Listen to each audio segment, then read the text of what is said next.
आज का वीडियो हो गया व्याकरण।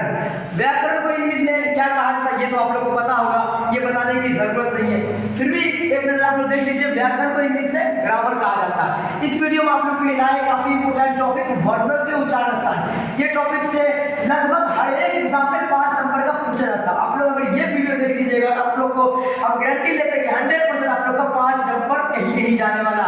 चैलेंज के साथ वीडियो देखिए, उसके बाद आप लोग क्वेश्चन जाके देखिए, अगर नहीं मिलेगा या नहीं टकाएगा तो फिर हम लोग को कमेंट करके बताइए कि साहब सर आप लोग झूठ बोल रहे हैं, आप लोग के वीडियो से नहीं टकाता है। चलिए आप लोग का ज्यादा समय नहीं है तो वीडियो को शुरू करते हैं। पहले हम देखेंगे वर्णों के उच्चारण स्थान के बारे में परिभाषा क्या बोलता है, उसके बाद हम समझाएंगे आप लोग को। चलिए पहले हम परिभाषा देखते हैं। किसी भी वर्ण के उच्चारण के लिए मुख से विभिन्न भागों का सहारा लेना पड़ता है। मुख से जिन भाग से वर्ण का उच्चारण किया जाता है वह भाग उस वर्ण का उच्चारण स्थान कहलाता है। देखिए आप लोग को हम बताते हैं, ये तो परिभाषा आप लोग याद कर लीजिए। देखिए हम समझाते हैं, किसी भी वर्ण के उच्चारण के लिए मुख से विभिन्न भागों का सहारा लेना पड़ता है। यानी मुंह से आप लोग जो बोलते हैं हर एक भाग से हर एक अलग अलग वर्ड निकलता है, ये सबको पता है निकलता है। मुख से जिन भाग से वर्ण का उच्चारण किया जाता है, मतलब देखिए जहां से निकलता है और जहां से उच्चारण किया जाता है, मतलब कोई वर्ड यहाँ से निकलता, कोई वर्ड मुंह से निकलता, कोई वर्ड ओठ से निकलता, तो उसका उच्चारण जो किया जाता है कहाँ से क्या जाता है उसका नाम हम इस वीडियो में बताएंगे। काफी इंपोर्टेंट टॉपिक है और उससे क्या क्या वर्ड निकलता है इसमें हम बताएंगे। सबसे पहले हम बताएंगे काफी इंपोर्टेंट है जो हम नोट्स करते चलिए ऑब्जेक्टिव के तौर पे। चलिए आप देखेंगे कि हम वर्णों के उच्चारण स्थान मुख्यतः कितना होता है। तो वर्णों के उच्चारण स्थान मुख्यतः 6 होता है। ये 6 के बारे में इस वीडियो में बताएंगे, बारी बारी से आप वीडियो में बने रहिए। वर्णों के उच्चारण स्थान मुख्यतः 6 होता है। क्या होता है उसका नाम देखेंगे। चलिए देखेंगे, पहला हो गया कंठ, दूसरा हो गया तालु, तीसरा हो गया मुर्दा, चौथा दंत, पांचवा ओष्ठ, छठा हो गया नासिका। इस 5 या 6 के बारे में इस वीडियो में बताएंगे कि इससे मतलब कौन सा वर्ड निकलता। काफी इंपोर्टेंट की बोर्ड एग्जाम में पूछा जाता है हर एक बार कि मतलब कौन सा वर्ड किससे निकलता। चलिए हम पहले देखेंगे कि कंठ से क्या निकलता।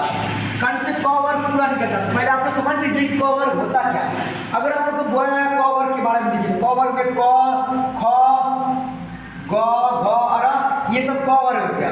अब देखिए फिर तालु से च वर्ग हुआ, च वर्ग में च, छ, ज, ज, या। फिर मुर्दा में हो गया ट वर्ग, दंत में हो गया त वर्ग। समझ में आप लोग देखिए याद करते चलिए किसमें कौन सा वर्ग है। ओष्ठ में हो गया प वर्ग। ये काफी इंपोर्टेंट, इससे ऑब्जेक्टिव पूछ देगा आप लोग से। ख वर्ग, ख किस वर्ग से, ख बोल दीजिएगा कंठ से, समझ में आ गया।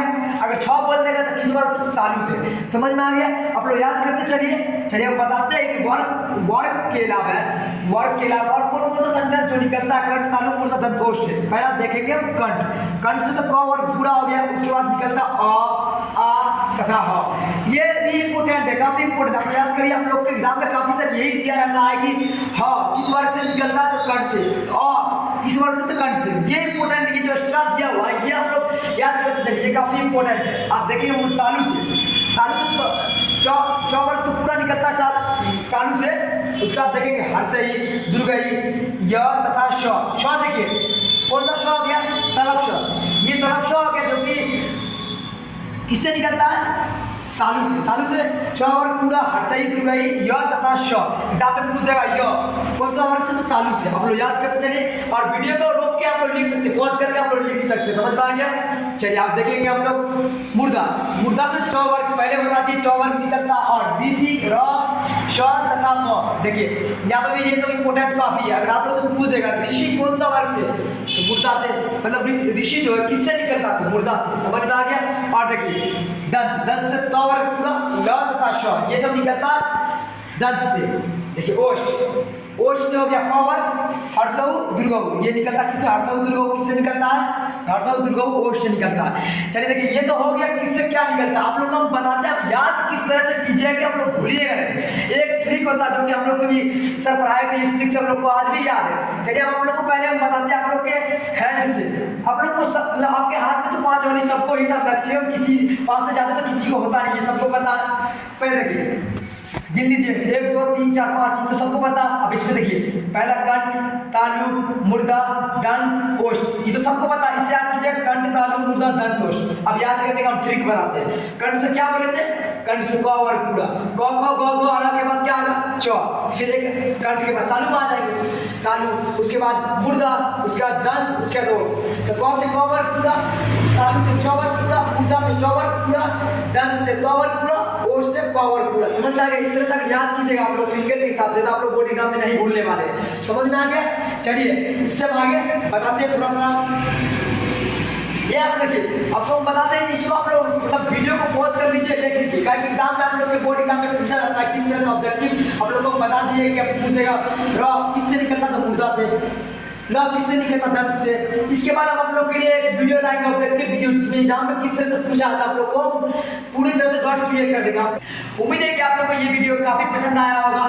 अपने दोस्तों को भी शेयर कीजिए, क्योंकि वो भी अच्छे से पढ़ लेगा, कि उसको भी एग्जाम में क्वेश्चन 5 नंबर ना छूटे। अगर देखिए आप लोग मेरे चैनल पहली बार चैनल को सब्सक्राइब कर लीजिए, क्योंकि आप लोग का नोटिफिकेशन पहुंच जाएगा। चलिए मिलते हैं आप लोग से अगले वीडियो में। देखिए वीडियो अच्छा लगेगा तो आप लोग चैनल को सब्सक्राइब कर लीजिए और वीडियो को लाइक कर लीजिए, कि आप लोग एक लाइक से हम लोग का मनोबल बढ़ता है। इसके कारण हम लोग नया नया वीडियो जल्दी जल्दी अपलोड करते रहेंगे। चलिए मिलते हैं आप लोग से अगले वीडियो में। Bye guys.